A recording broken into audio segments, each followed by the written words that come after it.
Guys, welcome back to another video. Today we're going to be playing as Serbia, and we're going to be forming the Serbian Empire, which is a base formable in Age of Civilizations 2. So I start this game off just as usual, again, making the money, okay, simply enough. And then I immediately invade Kosovo because, well, that's the immediate option, really. And that subsequent invasion goes pretty well. And immediately after I invade Montenegro. And this one also goes well because thing is, I don't immediately have to attack their fortress, and so the AI attacks me instead, which makes it easier to conquer, And so that war ends pretty quickly. And so after that, I decide, I think my options are mainly just Bosnia or I could go south, I think about it, and then I realize that I'm making way too less money since I invested too much into my military, so I reduced it.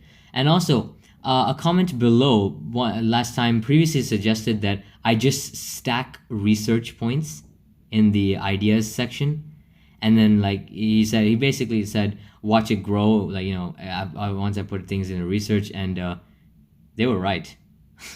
So yeah, I just wanted to try that out this game, just since it was suggested to me. Anyways, I invade Bosnia, and they do manage to resist in one province in the beginning, but I eventually take them out, and they're able to survive in just half their country, pretty much. And so after that, I disband again, and gotta make the money. And then I realized that both North Macedonia and Albania are at war, and I realized that I can use this to my advantage. And so I recruit an army, make sure it's big enough, and then I declare war on both Albania and North Macedonia. And it works really great in my favor because now I get to seize both their territory really quickly. And if you see it right here, both wars are done in a matter of turns with minimal casualties. Literally, I think out of both wars, for all this, I literally lost at most, I think just a little over 1,000 men. That's it. That's all I lost. Which is a pretty positive trade. It's a good trade, And so after that, I realized, I just take the next step, which is, of course, Bulgaria. And so I invade Bulgaria. But thing was, as I was invading, they stopped me at their fortress, unfortunately. And I realized I needed to take a loan so that I could survive.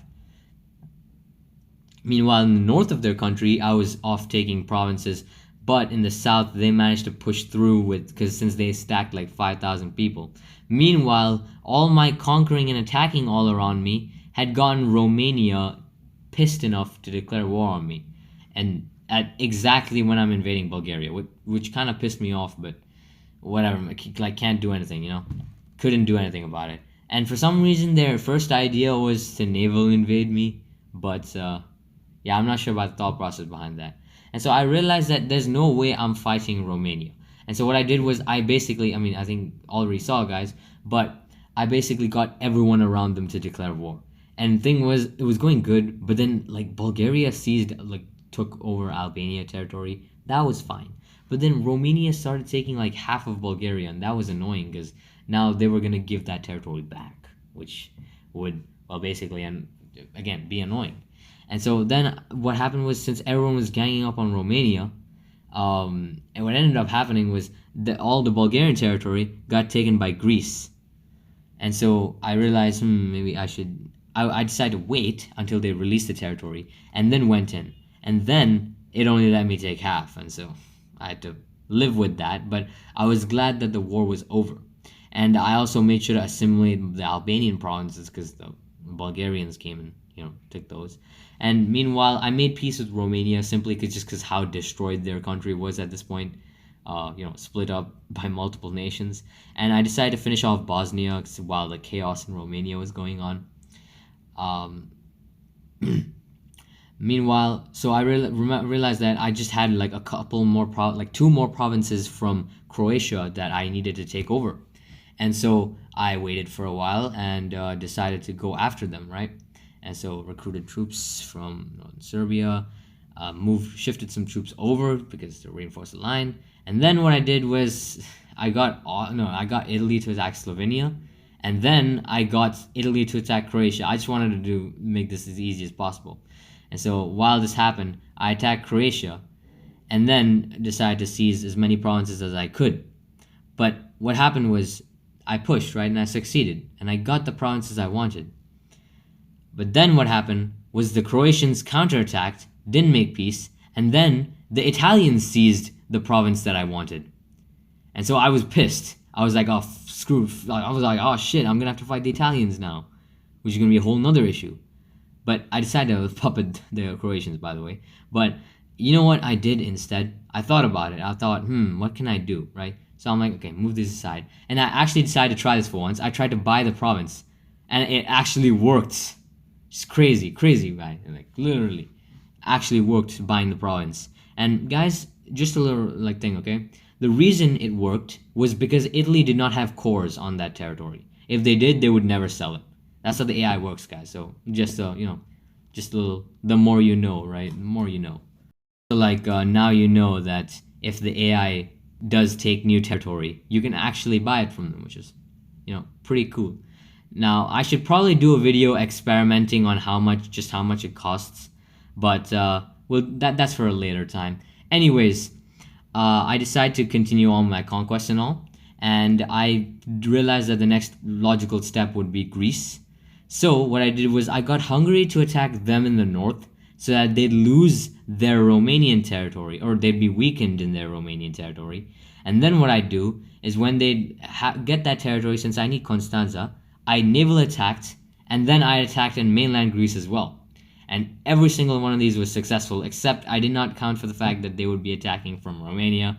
So that was remedied quickly by the new troops that I raised.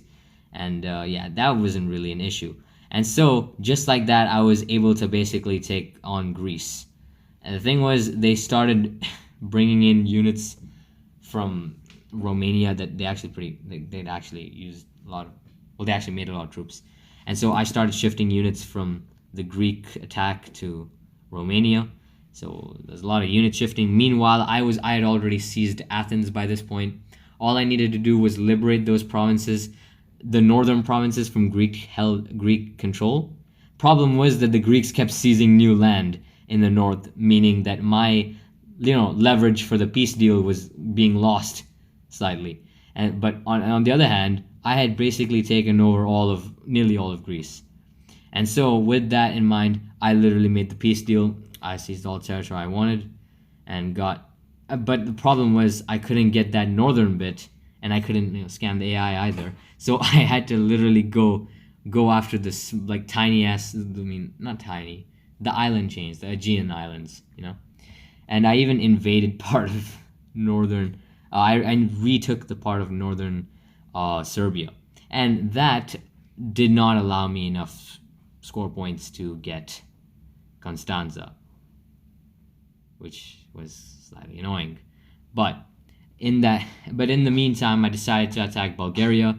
This was made pretty easy, so easy enough. I was just able to take what I wanted and leave. That was not a problem. And I immediately disbanded because I knew I needed the money much more.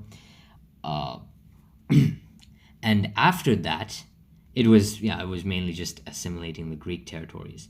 And then I saw that, Hungary was literally holding on to Greek territory for quite a while. I knew that the Greeks weren't going to liberate it anytime soon. So I contemplated getting Ukraine to attack Hungary. I contemplated so that like the Greek territory would be freed. But then I realized I was at peace with the Greeks, so I wouldn't be able to snatch it away. And so what I did was I waited till that peace deal was over. And then I lined up troops on the Greek borders, right? And then what I did was I lined up all the troops, and then I got Ukraine to attack, And this war was actually pretty insane. Like the Hungarians started doing pretty well, so I got concerned, and I got the Romanians in on it, and then I declared war. And then this time it was a no-brainer, and quickly enough I took all the territory I needed, just like that, conquered it, right? So now I'm basically done, but all I wanted to do was, I wanted to fix the territory a little bit. And so I gave part of it back to Bulgaria. And of course, I needed to get rid of the northern territories here because that was extra territory. And so I decided to just abandon the provinces. I didn't want to give them to any country specifically, so I formed the Serbian Empire, and then I decided to abandon those northern provinces because you guys know I want to keep to the borders, and so felt sad to abandon them, but whatever, man. It's no biggie. And so yeah, just like that, guys, I formed the Serbian Empire in Age of Civilizations 2. See you guys next time. Thank you for watching. Bye bye.